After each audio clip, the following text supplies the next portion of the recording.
श्रियकान्ताय कल्याणनिधये निधयेतिनाम् श्रीवेङ्कटनिवासाय श्रीनिवासाय मङ्गलम् लक्ष्मी सविभ्रमालोकसुभ्रूविभ्रमचक्षुषे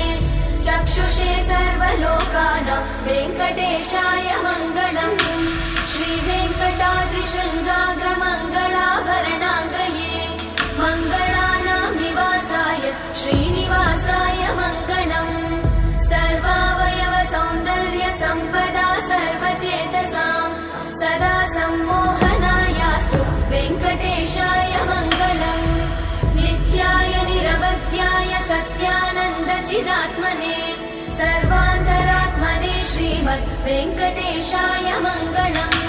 स्वतः सर्वविदे सर्वशक्तये सर्वशेषिणे